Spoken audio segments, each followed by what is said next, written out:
Hello students, चलिए start करते हैं क्लास 10th एक्सरसाइज 8.2 का क्वेश्चन नंबर 4 देखते हैं क्या है। क्वेश्चन नंबर 4 वैसे तो ट्रू फॉल्स का क्वेश्चन है, बट कई बार बच्चे क्या करते हैं, इनके आंसर्स को रट लेते हैं, याद कर लेते हैं। ऐसा नहीं करना है आपको, इनका कंसेप्ट आपको पता होना चाहिए, तभी आप इनके क्वेश्चंस को अटेम्प्ट कर पाएंगे।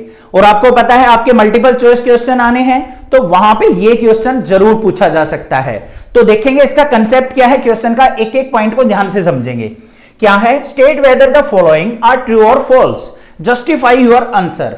यहां पे कुछ स्टेटमेंट्स दे रखी हैं जिनको हमें ट्रू और फॉल्स मेंशन करना है।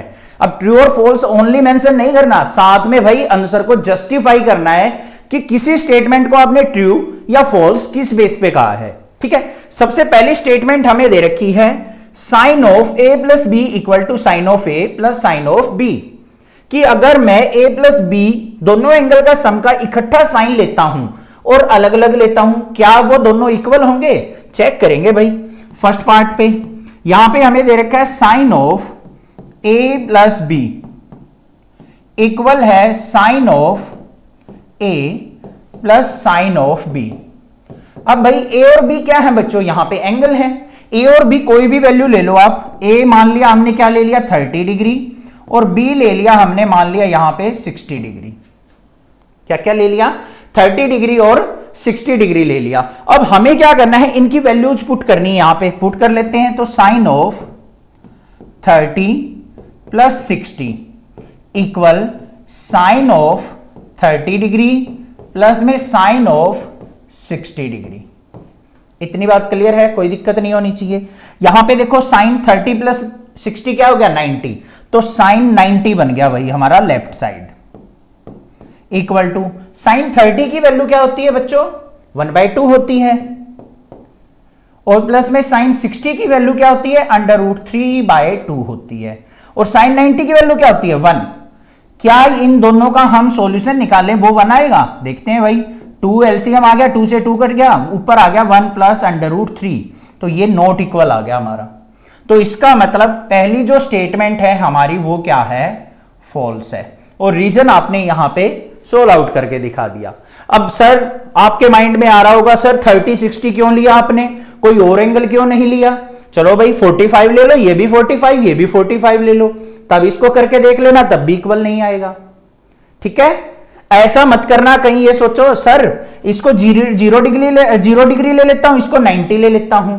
भाई एक एंगल पे चेक नहीं करना, हमने मल्टीपल वैल्यूज पे चेक करना है, सभी पे ये कंडीशन ट्रू होनी चाहिए, तभी हम अपने आंसर को ट्रू या फॉल्स कह सकते हैं। ठीक है, अब सेकंड पार्ट पे चलते हैं। क्या है, the value of sine theta increase as theta increase. क्या कहा है उसने कि साइन थीटा की वैल्यू जो है ना वो बढ़ती चली जाती है अगर हम थीटा को इंक्रीज करते हैं, एंगल को इंक्रीज करते हैं। तो सिंपल सी बात है, देखो बच्चों यहां पे आपको मैं ग्राफ की हेल्प से भी बताऊंगा, वैसे भी बताऊंगा। साइन 0 की वैल्यू क्या होती है, 0 होती है, और साइन 90 की वैल्यू क्या होती है, इससे पहले साइन 45 की ले लो, वो होती है 1/√2, और साइन 90 की वैल्यू क्या होती है हमारी, वो होती है 1। अब देखो 0 पे हमारी 0 वैल्यू थी, 45 पे 1/√2 आ गई, और 90 पे हो गई 1। तो जैसे जैसे मैं एंगल को इंक्रीज कर रहा हूं तो वैल्यू हमारी क्या हो रही है, इंक्रीज हो रही है। तो ये स्टेटमेंट क्या हो गई हमारी, ट्रू हो गई। अब ग्राफ की हेल्प से देख लो, जो साइन थीटा का ग्राफ होता है ना वो इस तरीके से होता है। कैसे होता है, इस तरीके से। ये हमारा 0 डिग्री होता है, और यहां पे हमारा क्या होता है, 90 डिग्री। 0 पे वैल्यू 0 है, और 90 पे हमारी यहां पे क्या हो जाती है, +1, तो वैल्यू इंक्रीज होती चली जाती है। ये चीज ना, ये ग्राफ का कंसेप्ट क्लास 11th 12th में समझ में आएगा, अभी इस पे ध्यान मत दो, ये मैंने वैसे बताया है आपको। ठीक है, क्लियर हो गया ये भी। नेक्स्ट मूव करते हैं इसके नेक्स्ट पार्ट के ऊपर। The value of cos theta increase as theta increase, कि कोस थीटा की वैल्यू भी जो है इंक्रीज होती चली जाती है अगर हम एंगल को इंक्रीज करते हैं। तो सिंपल सी बात है भाई, चेक कर लेते हैं यहां पे थर्ड पार्ट को। साइन कोस है हमारे पास यहां पे, तो हमें कोस लेना है। कोस 0 डिग्री की वैल्यू क्या होती है बच्चों, 1। कोस 45 की अगर मैं बात करूं तो वो होती है 1/√2, और कोस 90 डिग्री की अगर मैं बात करूं तो वो वैल्यू क्या होती है, 0। अब एंगल तो बढ़ गया हमारा, इंक्रीज हो रहा है, 0 से 90 पहुंच गया, बट वैल्यू 1 से 0 हो गई, तो ये वैल्यू क्या हुई, यहां पे डिक्रीज हुई है ना कि इंक्रीज हुई है। तो ये स्टेटमेंट क्या हो जाएगी हमारी, फॉल्स हो जाएगी। ठीक है, थोड़ा सा हम टाइम बेसिक से ले रहे हैं वीडियो में, बट कंसेप्ट क्लियर करके चल रहे हैं, याद नहीं कर रहे हैं हम कि फर्स्ट का ट्रू, सेकंड का फॉल्स, थर्ड का फॉल्स, फोर्थ का ट्रू, ऐसे नहीं याद कर रहे हैं हम। ठीक है, अब आगे चलते हैं। फोर्थ पार्ट के अंदर क्या कहा है, sine theta equal to cos theta for all values of theta, कि साइन थीटा और कोस थीटा जो होते हैं वो इक्वल होते हैं सभी एंगल पे। भाई चेक करेंगे ये चीज, तो भाई हमारे पास फोर्थ पार्ट है, इसके अंदर क्या दे रखा है, sine theta equal to cos theta.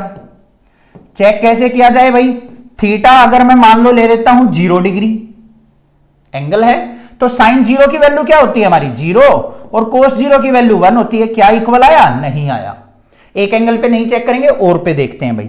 Theta अगर मैं 45 डिग्री ले लेता हूं, तो साइन 45 क्या होता है, 1/√2, और कोस 45 भी 1/√2 होता है। यहां तो इक्वल मिल गया मुझे, बट इस एंगल पे इक्वल नहीं मिला था। बट उसने क्या कहा है कि सभी एंगल पे इक्वल होता है, तो सभी एंगल पे तो नहीं होगा, तो ये स्टेटमेंट भी क्या हो गई हमारी, फॉल्स हो गई बच्चों। लास्ट देखते हैं, cot A is not defined for A equal to 0 degree. उसने क्या कहा है कि कोट ए जो है वो नॉट डिफाइंड होता है किस पे, अगर हमारा एंगल 0 डिग्री है। तो ये भी चेक करेंगे भाई, कोट ए कैसे, वैल्यू याद नहीं है सर मुझे कि कोट 90 कोट 0 पे वैल्यू क्या होती है, याद नहीं आ रही है, तो क्या करें, सिंपल सी बात है, कोट ए का हम क्या लिख सकते हैं, cos theta divide by sine theta, ये चीज तो याद आ जाएगी। ठीक है, अब कोस थीटा, थीटा क्या लेना है 0, तो यहां पे 0 पुट कर लो, कोस 0 डिवाइड बाय साइन 0। कोस 0 की वैल्यू क्या होती है 1, और साइन 0 की वैल्यू 0, और 1/0 किसके इक्वल होता है भाई, इंफिनिटी के इक्वल होता है, मतलब नॉट डिफाइंड होता है। किसी भी नंबर को अगर 0 से डिवाइड करोगे तो ऑलवेज नॉट डिफाइंड होगा, वो कभी डिवाइड नहीं किया जा सकता, तो आंसर हमारा क्या आएगा, इंफिनिटी आएगा। तो ये स्टेटमेंट क्या है, बिल्कुल ट्रू है। समझ में आ गया, क्लियर है, कंसेप्ट समझ में आ गया होगा। मल्टीपल चॉइस क्वेश्चंस भी कराऊंगा मैं, जो कि आपके एग्जाम में आने वाले हैं। एक्स्ट्रा क्वेश्चंस भी, important question, previous year question सारे आपको इस चैनल पे मिलेंगे। चैनल को सब्सक्राइब, वीडियो को लाइक जरूर करना और ज्यादा से ज्यादा शेयर करना। Thank you students for watching this video.